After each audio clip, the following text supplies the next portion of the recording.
Men, you're feeling isolated and alone and lonely. What do? Loneliness, and what is the answer to loneliness? Well, if you're lonely, it stands to reason that you're not finding people, outside people, that you can connect with on a physical level, an emotional level, a mental level, a spiritual level, whatever, wherever you're at. Now, it's harder for some people. For me, I'm very comfortable in my own head. I'm very comfortable alone for hours at a time, for days at a time. It doesn't mean I haven't felt loneliness. It doesn't mean that I don't feel lonely at times, but it's not acute. It's not something I can't deal with. And to me, from what I see, the one companion that's always going to be with you is yourself. And I think the first thing we have to do is we have to get ourselves to the point where we don't necessarily need a companion. It's better to be by yourself than it is to be with a bad man. There's a moment when every boy realizes no one's coming to save him. And that's when he becomes a man. And some boys never get there and stay children forever. This is kind of part of being a man. It's like, you kind of got to it all up a little bit. I think part of learning is dying. I think part of learning is you got to die a little bit. Because what is learning? Learning is me giving up on my old shit, my old ideas. Those ideas have to die for me to be open to some new shit. And so me learning how to be a better man, I had to die a little bit. You're a man. You are a man. Stand up and be a man.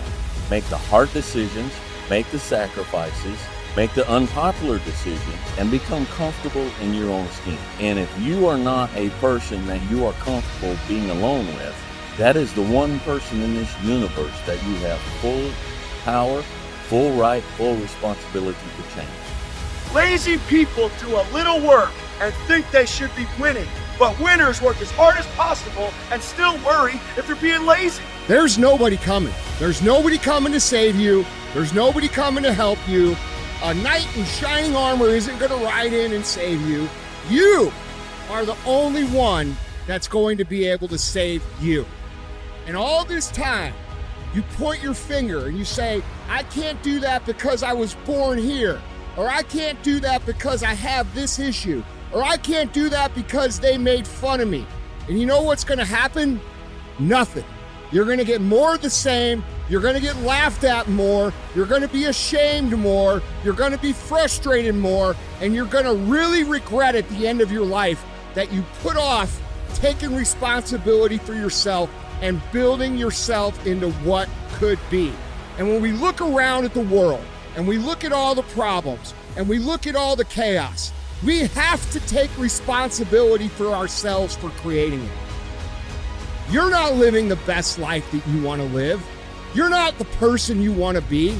You're not the person the 8-year-old you wanted to be. And I bet you're not even taking steps to become that person, are you? And that's what's wrong with the world. That's what's wrong with this country. We have a bunch of people that want to point fingers and defer responsibility off to anything and everything except the one thing that can change their entire lives. And that's looking in the mirror and saying, F you, man. You did this to me. You made me this way, and I'm going to fix it. And I'm going to fix it by controlling all the things I can control. I'm going to control what I eat. I'm going to control what I drink. I'm going to control how I move. I'm going to control the information I put in my brain. I'm going to control how I treat people and who I surround myself with.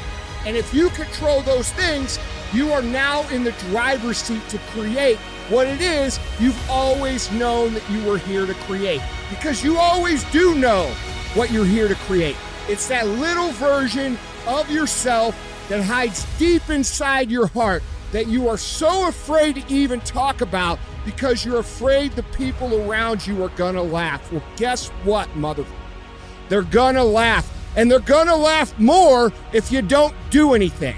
We're gonna have successes, we're gonna have failures. We're gonna have good nights, we're gonna have bad nights. We're gonna have good relationships, we're gonna have bad relationships. We're gonna have good ideas and bad ideas. We're gonna make money, we're gonna lose money. All these things are gonna happen.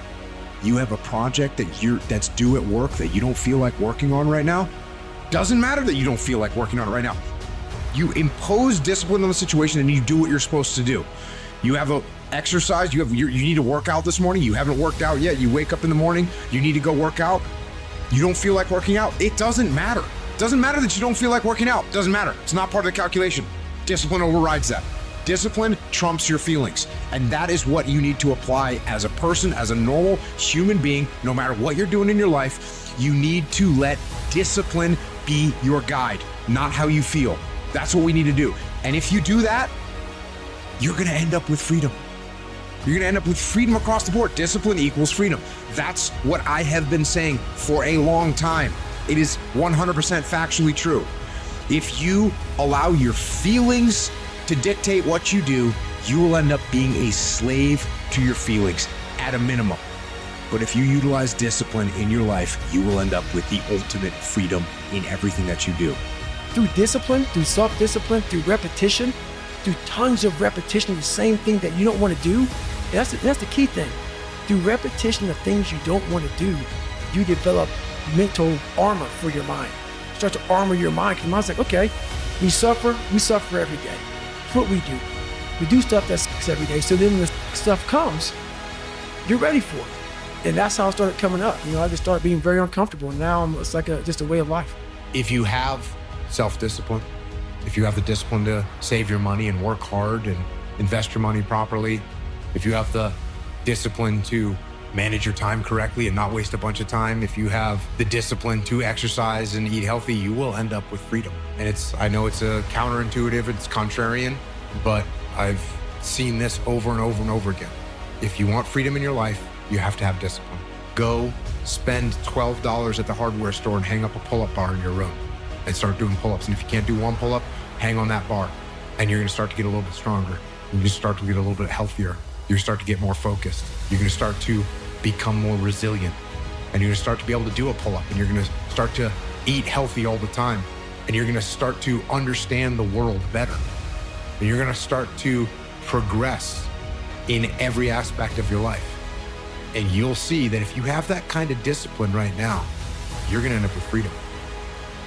And if you don't have that kind of discipline, and you don't work hard, and you don't exercise, and you don't apply yourself, you're gonna end up shackled. But if you have discipline, you will attain freedom. The dumb shit that I've done or the bad mistakes that I've made, they've taught me. You learn. That's why failure is so important. Like failing and f***ing up and making mistakes, very important. That's how you learn. Nothing changes if nothing changes, man. I just want to remind you, because I've spent a lot of time in my life sitting around wanting things to change and not being able to make them change and not thinking I could. And I wish somebody had told me that earlier sometimes, that in order for something to change, there needs to be change. If you've always done what you've always done, you're going to continue to get what you've always gotten. But the reality is you're going to have to give up and stop doing the things you're currently doing if you want to change from what you're doing. Yeah. And I don't think enough people understand and appreciate that you must actually take real, hard, tangible steps towards changing if you want to actually get the change that you want. Be a dangerous man. Now, being dangerous is not being a threat. They're two different things. And it's not about going out and lifting weights and getting a bunch of tattoos and wearing leather jackets and walking around with your chest and shoulders up, hulking around saying, I'm dangerous. That's very rarely is that a dangerous man. You're going to get criticized no matter what you do. If you go hard, people are going to criticize you. If you stay a lazy piece of shit, people are going to criticize you. So you got to realize that it's up to you to decide what it is you truly want. And it's up to you to accept what pain you are willing to accept. Because if you struggle and you flounder and you refuse to take responsibility for yourself and become that version that you know you're supposed to become, you will be miserable.